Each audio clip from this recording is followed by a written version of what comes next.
Hello, welcome back to the channel, folks. We all know why we're here, but before we get there, if you're new to the channel, welcome. Glad you're here. Do me a couple favors before you head out. Hit that subscribe button, ring that bell so you know when the next video pops up. Smash the like button, and before you head out, drop a comment down below. And if you're one of the regulars, welcome back. I ask that you hit that like button, and before you leave, drop a comment down below. And share the video out on all your socials. Right now, we are at a new goal just found out at the time, Andor drops on August 31st. 500 subscribers. Right now, we are at 211 at the time of recording. Ooh, let's get there. Okay. Before we get to the meat here of the potatoes, we're going to do a little keep talking segment. Someone in pop culture, sports, entertainment, whatever, who has a stutter or a speech impediment. Doing my own little research, found out that the most decorated United States Olympian of all time, Michael Phelps, has a speech impediment. So, little fun fact there, folks. Okay, why we're here. Obi-Wan Kenobi, episodes 1 and 2. Clear warning, there will be spoilers from here on out. If you have not seen episode 1 and 2, go watch that first. Then come on back. Okay, you've been warned.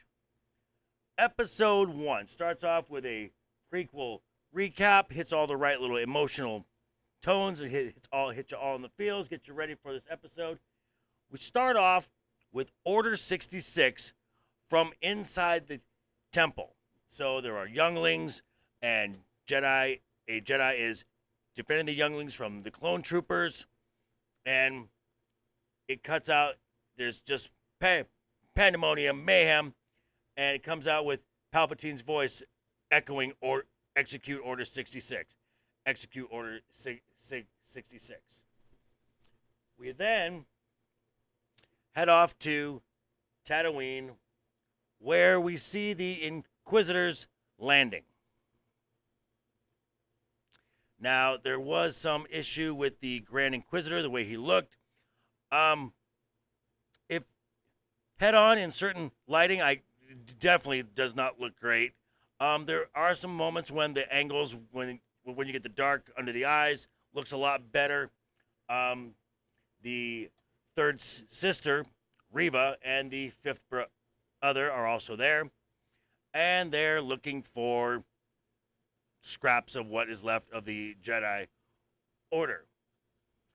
We then see they find a Jedi. He runs away as the Inquisitor tells Reva she's too impulsive, she's reckless, and she needs to stop trying to find Obi-Wan. That scraps are all they have left. We then see Obi-Wan hiding in plain sight and working at some meat manufacturer or something. And then he goes off to his little cave and has a conversation with a Jawa, which was entertaining. It was fine. Has nightmares of the past events with Anakin and how the Jedi failed. And he believes that Anakin has died. That's where he left him. And he leaves a little, at one point, the Jawa brought him a toy, and he leaves it at the Lars homestead. And on his way back, the wayward Jedi who was being chased by the Inquisitors tracks him down, says, you need to help me, and Obi-Wan refuses. It's been 10 years, so we got Obi-Wan's just not even interested in this.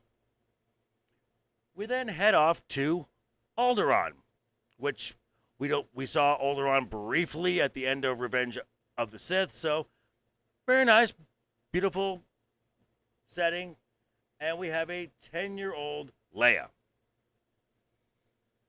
Looks a little young to be 10, but so be it. And her little droid, Lola, insert toy product here.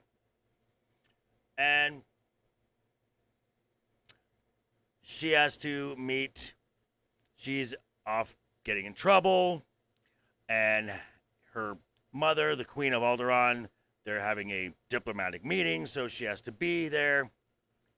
And then we get to see Jimmy Smits, always a beautiful, such a great performance as Bail Organa. Um, then Obi-Wan is again getting ready to go home from his day at the meatpacking, and the toy gets thrown back at him, and Owen Lars is like, "Leave us alone. Leave us alone." And Obi-Wan says, "We talked about this. I'm here to watch the boy." And Owen's like, "You don't care about the boy. You care if he's starting to show any signs of the Force." And Obi-Wan says, "When he comes of age, he must be trained." And sick burn from Owen. "Like you trained his father?" Ooh, ouch, sick burn. And the Inquisitors come through. They threaten Lars and his family. Fifth brother tells Reva to stand down. She's getting too anxious. And fifth brother asks Reva, "What do you hope to accomplish?" And she says, "What I'm owed." Oh, someone's got ambitions. Interesting. Back to Alderaan.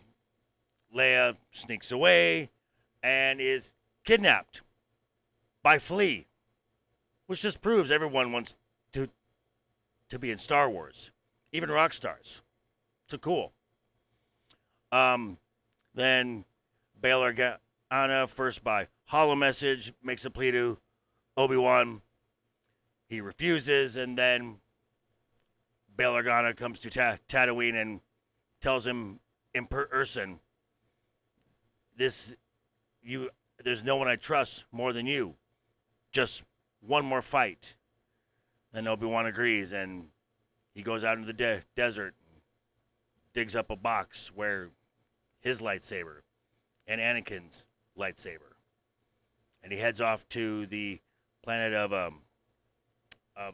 Dayu to find Leia. That's episode 1. Episode 2, we spend the entire time on the planet Dayu, which is a planet I've never seen before. Okay. Not a very nice place to be. It's very almost like one big casino, drug mill, crime all over the place.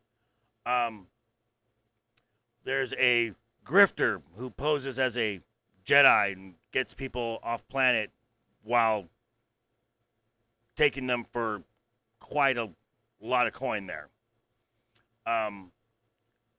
Obi-Wan threatens to expose him, but he's going to help him find. He's going to help Obi-Wan find Leia. Whew, that was a mouthful. So, at this point, it's a game of cat and mouse. Obi-Wan is temporarily captured, escapes, finds Leia. Then they're escaping. Escapes from the kidnappers, and then Reva is upset because the kidnappers let him go, so she puts a bounty on him. So Obi-Wan is trying to keep Leia around, and at one point Leia runs away, so he's chasing Leia while being chased by bounty hunters and being chased by Inquisitors. And at one point Leia falls off a ledge, and Obi-Wan is forced to use the Force to stop her from falling to her death. Leia then trusts him, and the grifter shows up and offers them a way off planet since all the ports have been locked down. Grifter wants to make amends for all the stuff he has done and offers them a way out. While they're in the cargo port getting ready to leave, Obi-Wan sends Leia into the ship while he tries to divert the Inquisitor long enough to distract her to get on the ship so they can all escape. And the Inquisitor, the third sister tells him that Lord Vader wants to see him, has been looking for him.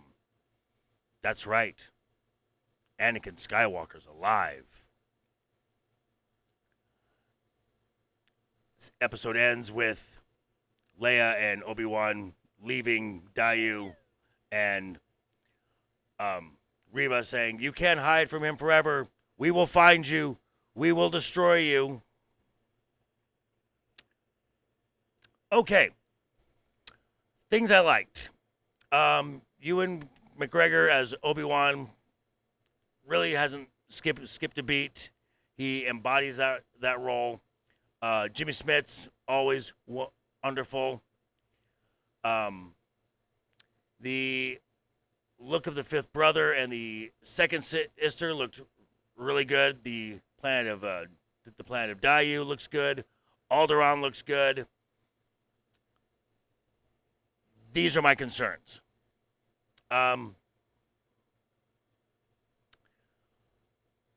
Is there a bait and switch? Possibly. We had 2 episodes where we spent most of the time with Leia. We're at least going to have most of the 3rd episode with trying to get her back to Alderaan. So possibly half the series is going to be with Leia. The only time we saw Luke is the scene from the trailer. By the way, most of what you've seen in the trailer is in these first 2 episodes. So that's a concern. At one point toward the end of the 2nd episode, the 3rd sister, Reva, stabs the Grand Inquisitor. Kills him.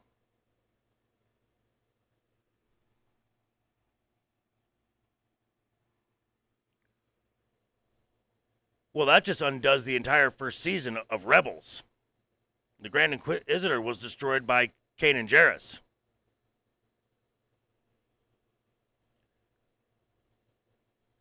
So we are already 1/3 of the way through this 6-episode series, and canon has already been broken once.